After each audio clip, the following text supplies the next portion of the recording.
Yeah, sorry for that. There was some interference.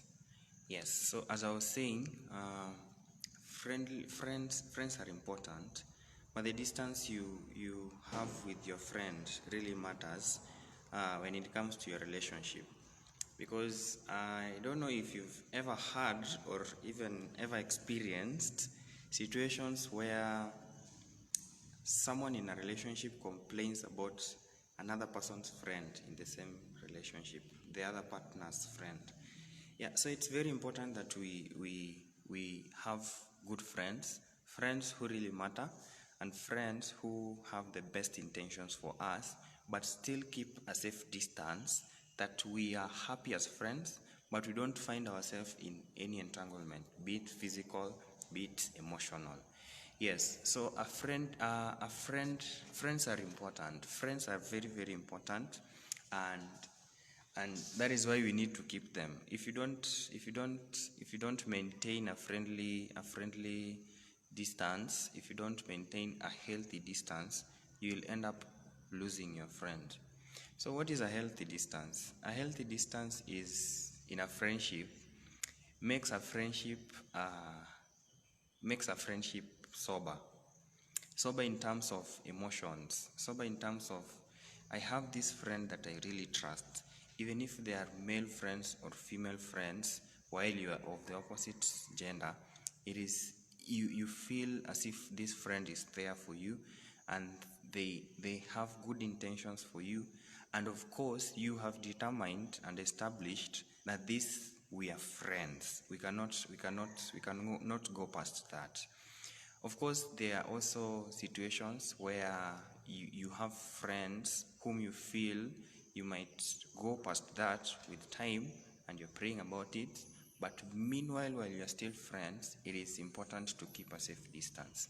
A safe distance entails having a friend who builds you, who builds you in a spiritual aspect, be it in any social aspect, but they build you. A healthy distance does not involve unhealthy hugs.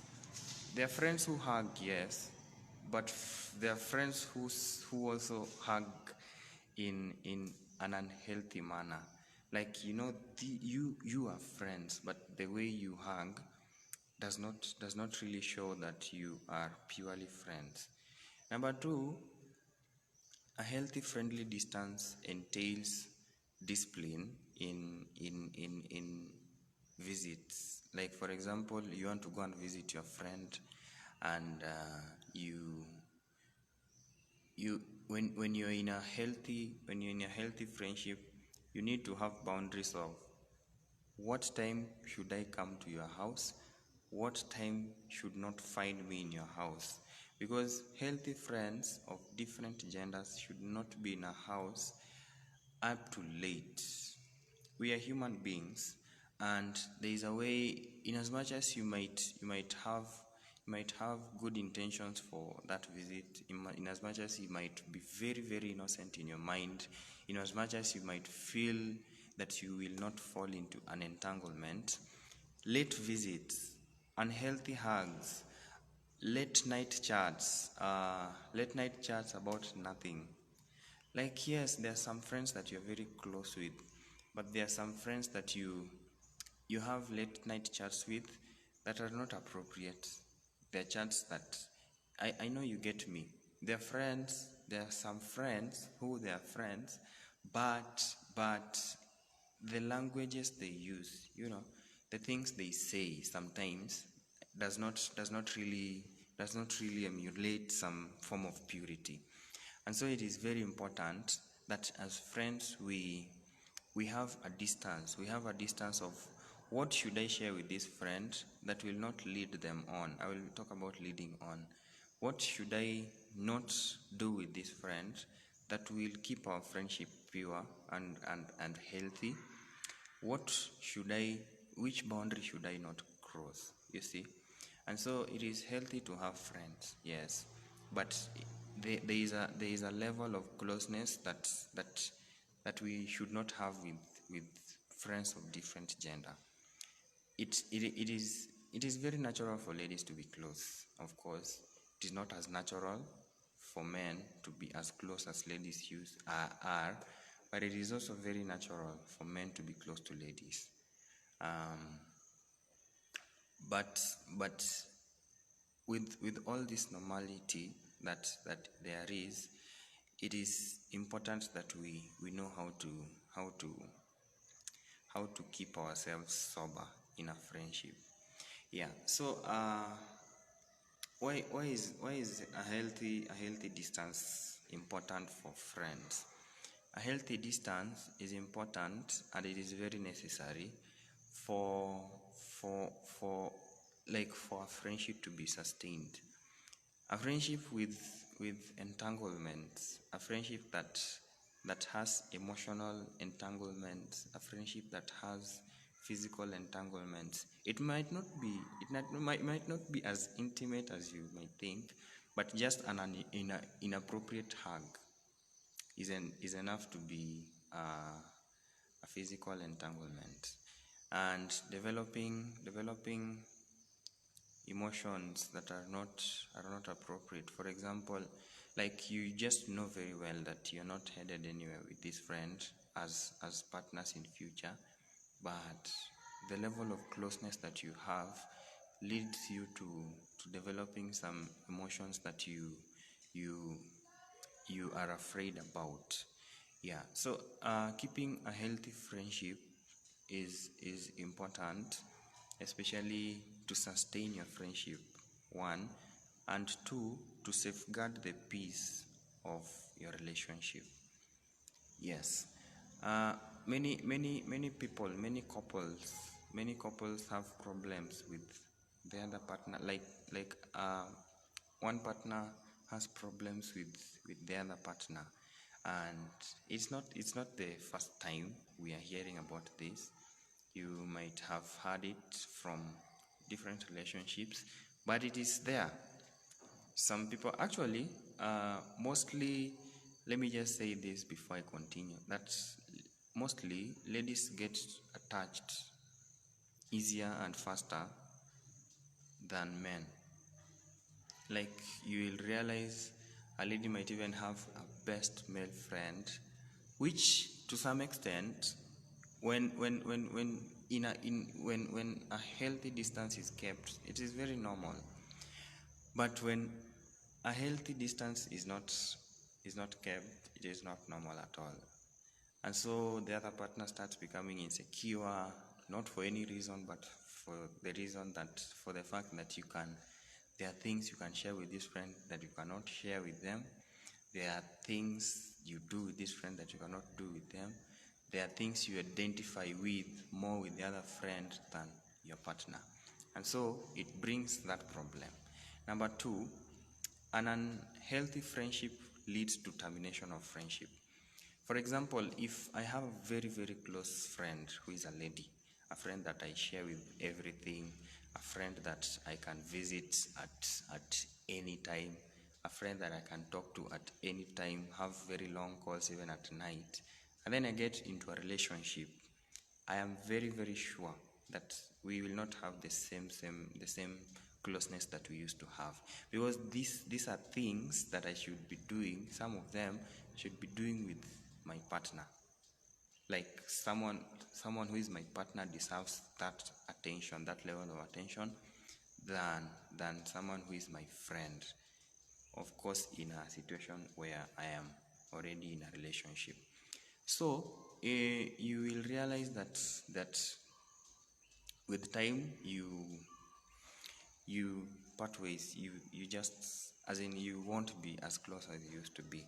But this can be prevented when you keep a healthy distance from the start.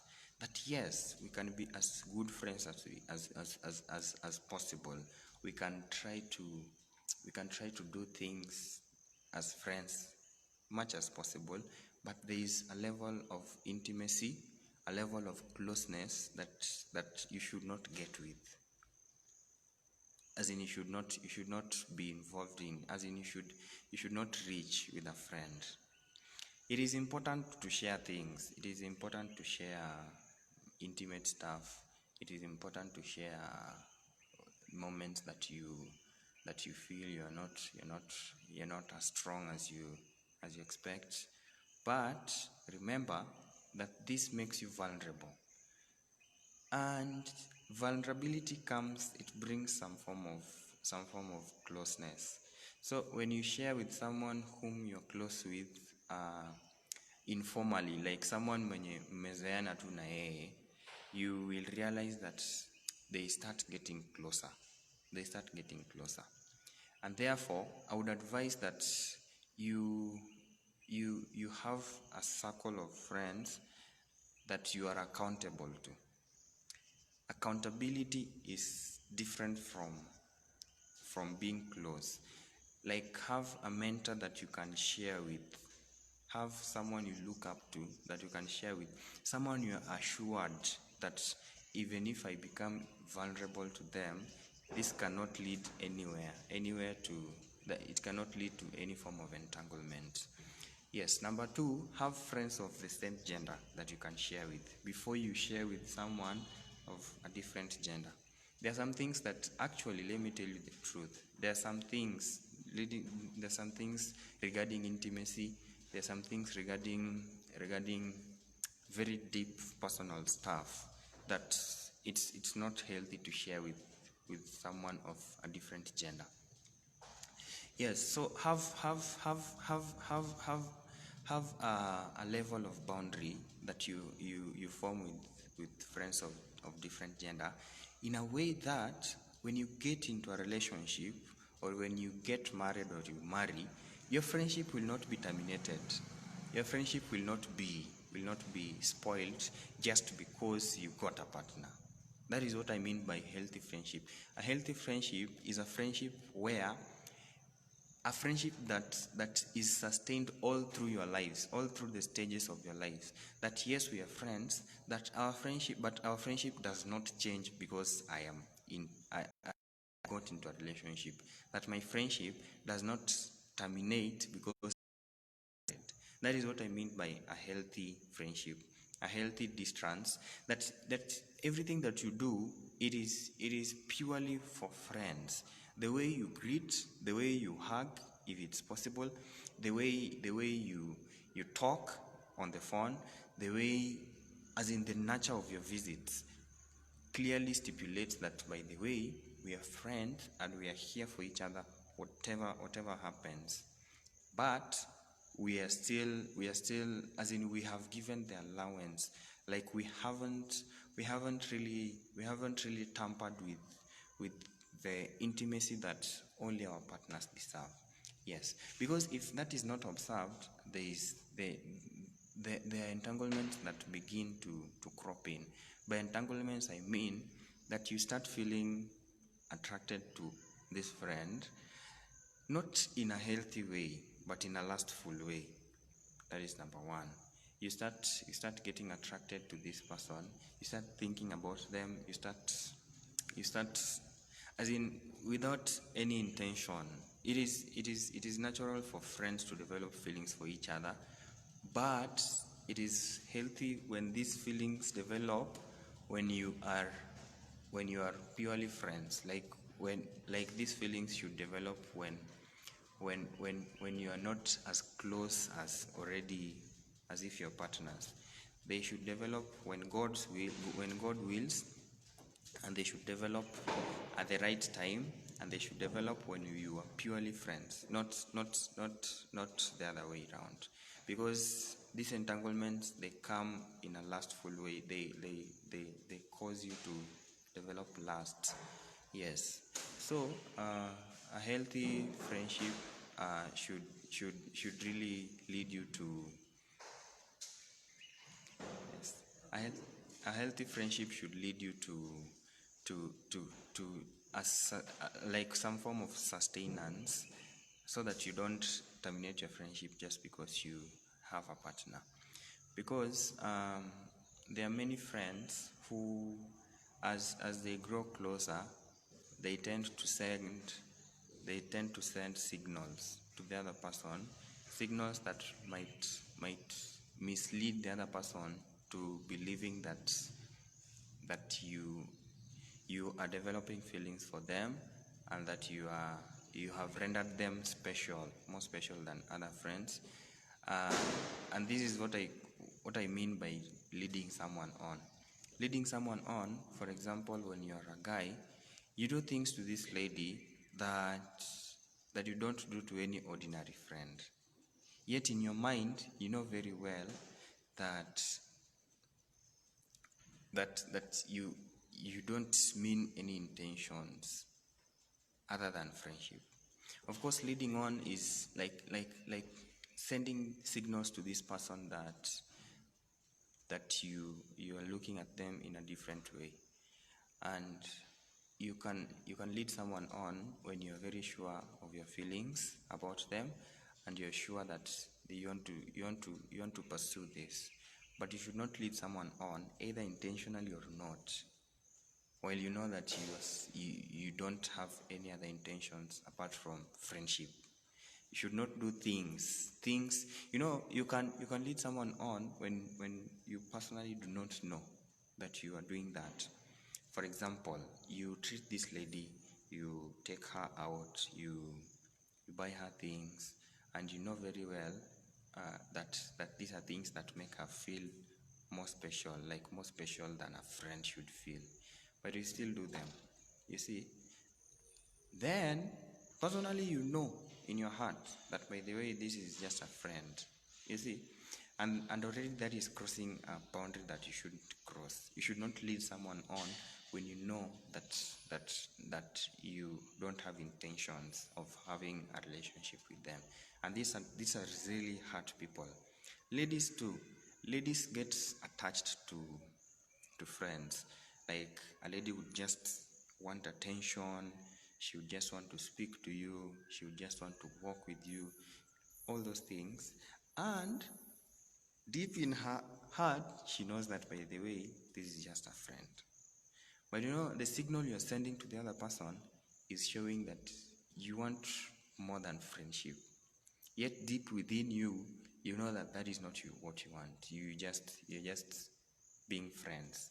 So this is what I mean by an unhealthy distance. You should not do things that can signal the other person the wrong way, that you have feelings for them, yet you do not. Just have a friendship that is normal. It is very, very, very healthy, by the way, to have ground rules. To have ground rules that, by the way, you should not stay in my house up to 8 p.m. Yes. Number 2, we should not call past this time. Number 3, there are things that as friends we should not like engage in. There are some forms of hugs that we should not have as friends, because if we don't have these ground rules, we end up having entanglements. And by the way, it is something that is inevitable. Once two people of different gender, of different have come close together, closer than friends, it is inevitable that there are some emotions that will start developing. And these emotions, they're not healthy. Mostly they come with lust. And you find yourself when you have grown closer as friends, either the two of you or one of you starts feeling, I am jealous of that guy, he's taking my place, yet you're still friends, and that is not healthy. So it is important that we keep a healthy friendship, because it might lead to what I'm going to talk about next, that is unreciprocated love. You might grow very close with a friend, knowing that, by the way, initially we intended for this friendship to be just friendship. Like, in our sober minds, we know that we cannot end up together. But as time goes by, you realize that you are developing feelings for this person, and yet deep down they know that, by the way, we know very well, both of us, that we cannot do this. We cannot do this for either one reason or the other. Probably you just know very well that compatibility is an issue, or probably if it's like if both of you have an issue with age, then age is an issue, and then these things still grow, and then you end up actually terminating your friendship, not on a friendly basis now, but on a heartbreak basis, that by the way, I love this person, but he or she didn't love me back. That is what I mean by unreciprocated love. Unreciprocated love is a situation where one, you love somebody, but they totally do not love you back. They don't love you. Actually, you might realize that they love someone else. Number two, unreciprocated love also can mean a situation where you are deeply in love with somebody, but they don't love you in the same measure as you love them. That would mean that probably they have feelings for you, but the intensity of the feelings they have for you cannot compare with the intensity of the feelings you return unto them. And so there seems to be a gap between the two of you. So that is what I mean by unreciprocated. That either you are not loved at all, or you are not loved in the same measure. Yes. So unreciprocated love is really hurtful for the victim. Like, for example, if I love a lady and she doesn't love me back, or she doesn't love me in the same measure, it really hurts. It's especially in the first case, that she doesn't love me at all. It's very hurtful. Guys, if you have ever experienced it, you can attest to it, that it's not easy. It brings you down to earth. It interferes with your self-esteem, especially depending on how the lady reacts. And there are also situations where the lady loves and the guy does not love. Of course, ladies do not speak out, most of them, but just the fact that, by the way, even with time you realize that this guy does not love you back, that alone is really hurtful, especially when you have had all these feelings in your heart, and you've had all these fantasies of a good relationship in your mind. It is very disappointing. It is very hurtful, and it is something that happens. It happens, and it is very normal. Yes, we experience hardships as human beings, and it is something that someone can get over. But unrequited love or unreciprocated love is something that it is something that can be prevented from happening, especially when it arises from an unhealthy friendship. So it means that if you keep a healthy distance as friends, there is a high possibility that you will not develop these feelings or emotional entanglements. Therefore, unrequited love, you won't reach that level. There are times that someone just genuinely loves the other person, like you just genuinely love the other person. It happens very many times, and then as a guy, you go and propose, then you are either told no from the beginning, or you are requested to give, like she requests you to give her some time, and then after that some time she still comes back with a no. Or even a lady who has developed feelings for this guy, and she's really praying for God to open his eyes, but his eyes are still closed, and then you even realize later that, by the way, he has a new girlfriend, or he is in love with someone else. It's equally hurtful. And so unrequited love affects us as youths very much, and sometimes it cannot be prevented, but there are some forms that can be prevented. Additionally, there are situations that For example, a man proposes to a lady, the lady says yes, but with time, the guy realizes that, by the way, this lady is not as much into this relationship, as I am. And that is another form of unrequited love, because you'd want to do things like you'd want to take her out sometimes. You'd want to, like, that zeal, and then she's very cold for one reason or another. She's very cold. But this one can be mended if, like, for example, if you're the guy and you feel that, by the way, my level of love is not at the same level of for this lady, and so you try to find a way of matching, like, not in your heart, because the outpour might not really be controllable, but in your mind, that, by the way, let us give this thing an allowance that we grow together. So love grows with time, actually. Love grows with time. So there is a possibility that this person is genuinely in love with you to the level that she can manage. But due to the fact that you started having feelings for her before her, there is a possibility that she might need time to come to your level. It happens. And this can really be mended with time, that you find a way of not feeling bad. You find a way of not feeling the gap.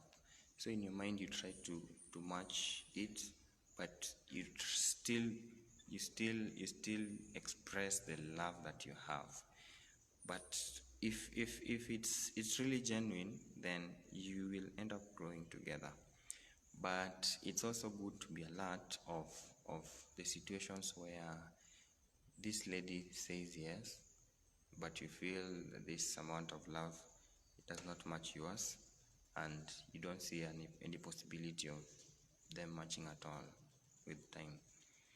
Yes, and with that, it's very wise that you prioritize your peace of heart, so that you don't get hurt. You don't end up getting hurt through this relationship.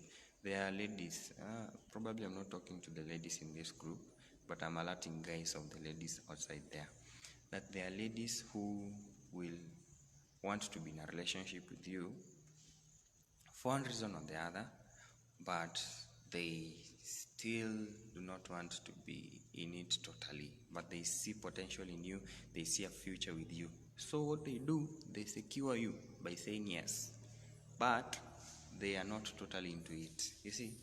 So such things you need to, actually, it's God, it's only God who can enable you to overcome this, or to even to realize. Yes. So it's good to know that unreciprocated love is something that happens, and there are ways that we can deal with it. Yes. So, like I said, there are times that you can prevent an unreciprocated love, especially by keeping a healthy friendship. Then there are times that you cannot prevent it, especially when you have prayed about this person and you have enormous feelings for them, but they turn you down. It is demoralizing, it is discouraging, but it still happens sometimes, even to born-again Christians who love God. But we can overcome. You can actually overcome, whether you are a lady or a guy. That heartbreak, that disappointment, that demoralization, you can overcome it by Christ who strengthens you. Number one, it is important to accept the reality that, by the way, in as much as I loved this person this much, in as much as I feel that I need to be loved back, it still so happens that they don't love me back. And it still so happens that they turned me down. Sometimes they may turn you down in a very rude way. It still happens that for a lady, this person actually anakuonesha tu madharau, that they don't love you, and they love somebody else. It still happens. And that is a reality that we need to accept in our hearts when you become a victim of unreciprocated love. Because many people hurt because of denial. You hurt because you feel that you don't deserve that. You hurt because you feel as if that doesn't belong to you. Like you feel the level of like how handsome you are, how good you are, how kind you are. You don't that should not be your portion. That is how much we deny such things. But the only first way of healing from this form of heartbreak is when you accept that, by the way, this has happened to me. In as much as I feel I don't deserve it, in as much as I feel I deserve better, this has happened to me. And sometimes you feel mad at God that, by the way, God, I came to you praying about this lady. I came to you and I asked you for signs, and according to me, I saw those signs, but you still had to allow this to happen.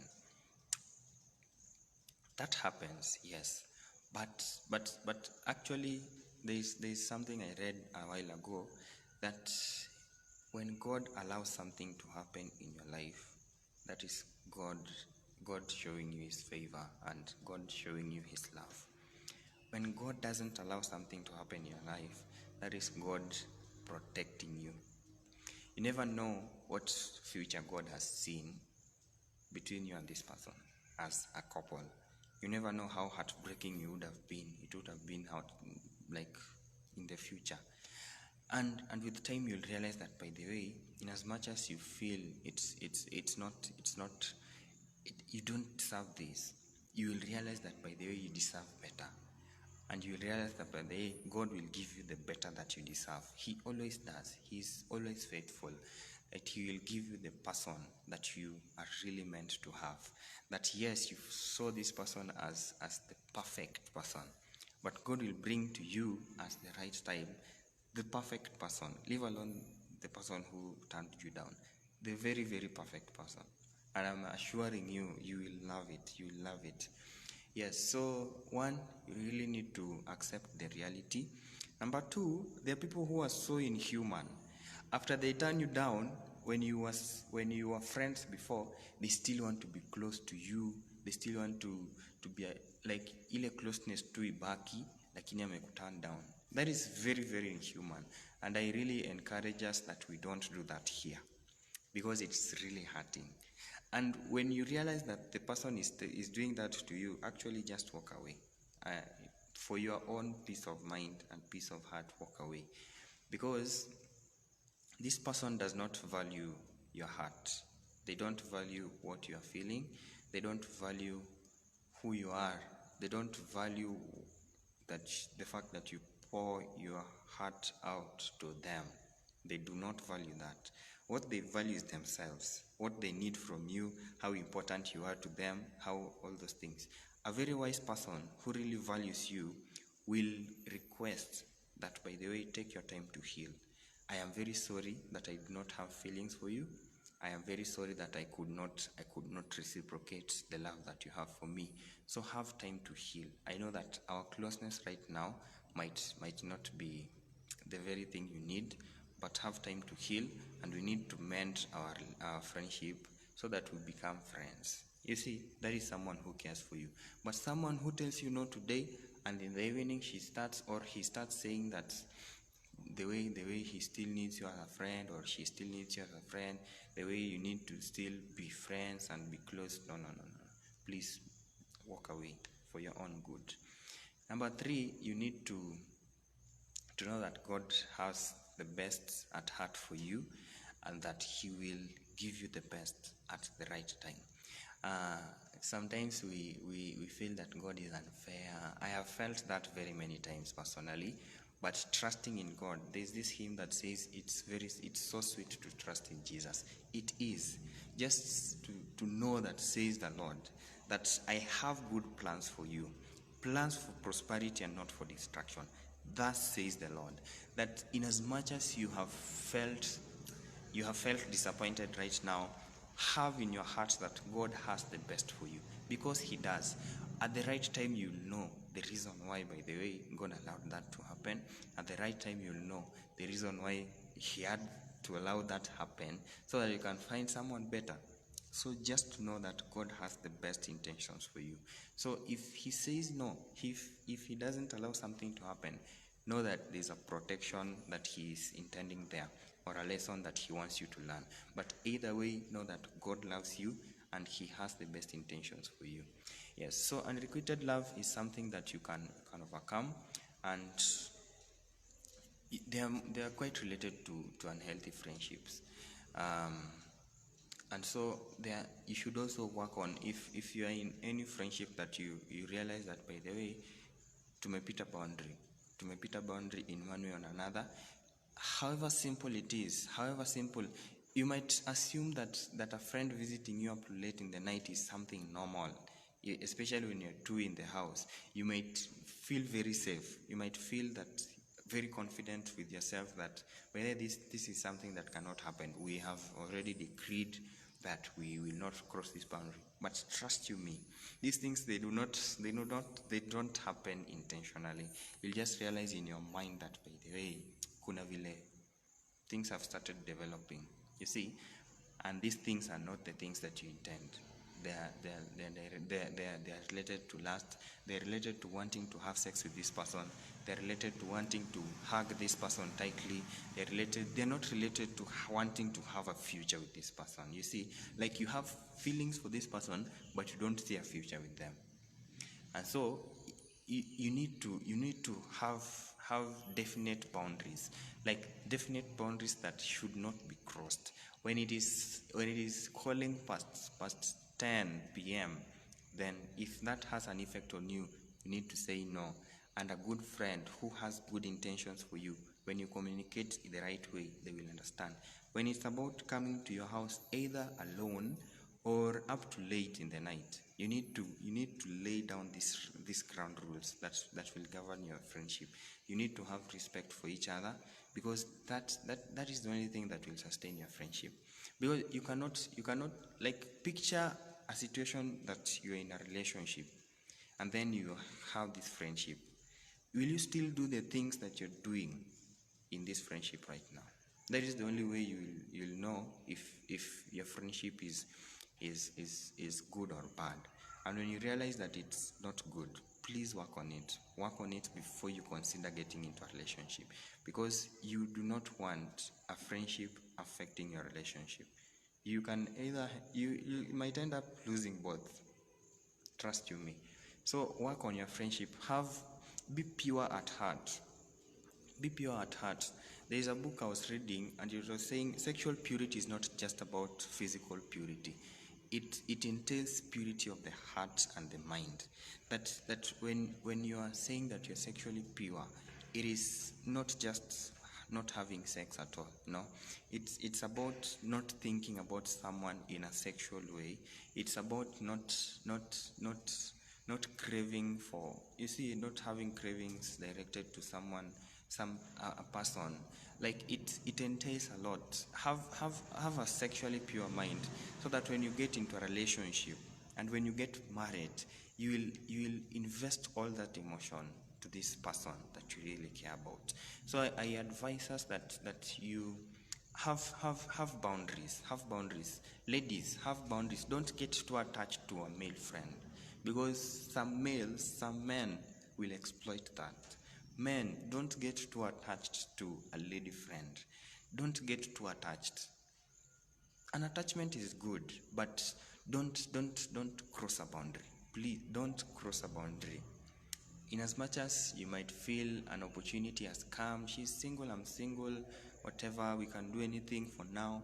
No, don't ever have that for now in your mind, because it will affect your future. It will affect your future. So thank you very much, and I hope that this will help you, and I pray that God will help us all to develop good relationships that please Him and give us peace of mind. Thank you. Amen. Have a good day.